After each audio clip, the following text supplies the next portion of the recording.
Hi there, Steve Brossman from the Social Marketing Channel, and today I've got Grant Hyman with me, and he is from, and we've got some blatant marketing and advertising here, Sales Central. Welcome to the channel. Great to have you in. Thank you, Steve.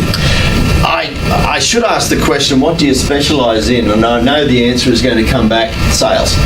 We're very centrally focused on sales, actually. So why are you different? What are you focusing on? What's your business, and how does it help people? There's a very key difference between us and others that you might consider using for this sort of work. We only do sales work, and that could mean training, it could mean recruiting, it could mean a small coaching project, it could be a significant consulting project, speaking engagements. So we basically specialise in sales, but the key difference beyond that is experience. Okay. I've had over 30 years in sales management. It's all I've done. It's all I do. The people that work with me are specific contractors with specific skills to suit specific projects. So we don't try and fit a project to a job, and we're not specialists in everything. Right, okay. We only specialise in sales. It's what we do, and it is what we know. And normally you can't get that sort of experience without going to the managing director of a big company, because they're all self-employed. Now, you're the author of the book, A Practical Guide to Selling. Yes. What's in this book, and why should somebody get it? Okay, basically the reason for the book was twofold. Very selfishly, to validate my own skills and knowledge as a sales specialist, but also a lot of people need sales help and they don't feel they can afford a business coach or someone to consult on a project.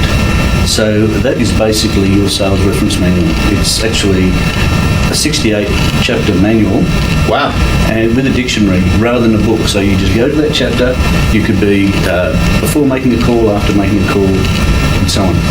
A very simple step-by-step guide to selling with simple. How to handle this situation, or what went wrong, or what should I do?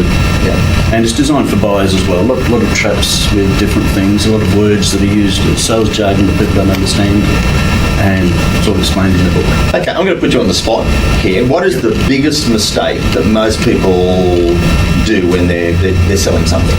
Biggest mistake actually is quite surprisingly simple. They forget what it's like for them to be buyers.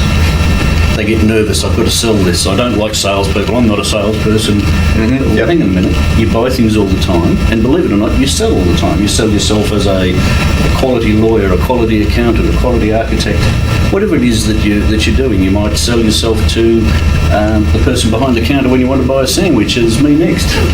Honestly, it's that simple and straightforward. And I say to people, forget all this sales stuff, this closing stuff. It's interacting with people, it's listening to people, it's caring, and it's being honest with yourself as much as them. If what you're offering doesn't suit, don't deal with it. Don't deal with them. If what they're offering doesn't suit, don't deal with them. So if you don't want their sandwich, you don't buy their sandwich, do you?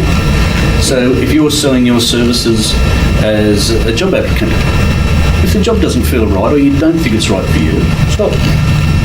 People get hung up in this thing I've got to sell, and they create a lot of stress and tension for themselves. It really shouldn't be there. Nothing happens without sales. Nobody makes any money without sales. And I heard a fantastic definition that I live by many years ago, that selling is professionally servicing other people's needs for a mutually beneficial gain.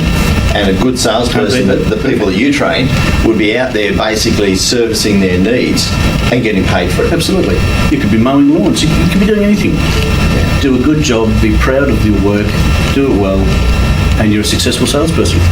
Okay, well, I wouldn't be doing my job if I didn't ask you about, do you market your services on using social media? And we were chatting before we got on that you've just been dabbling in it, but now realise that you've really got to get into it. So. Yeah, I've had a doubt in my mind, who has time for all of this sort of thing? I'm quite well published as a writer, both in paper format and electronic format, so I'm familiar with electronic media. I do have a LinkedIn page. I created a Twitter account and also a Facebook account so that no one would steal my name. But that's very important, to make sure that you protect your own name. Absolutely, but I've actually realised that it is in fact a very powerful component, if you like, or addition to a business. It's also very powerful for you. Now, people that don't understand fall into that classic trap as employees, where you're on Facebook, you say, I took a sickie today, the boss gets on. and so on. That's a classic trap that the media like to pick up, and you see a lot of those sorts of stories because they sell the copy. But the truth is, it's essential in the modern connected world, and I've come to realise that. So I'm now seriously looking at an online presence across a full range of social media. Well, hopefully our off-camera discussion and what we've just been chatting about now, I've sold you on the need Absolutely. to get into social media to market your business. So thanks so much for coming on. All the best with the book and all the best with the sales, and I'll look forward to working with you in the future to build your presence in the social media. So thanks very much, Grant, and we'll see you again soon. Thank you, Steve. Cheers. Thank you.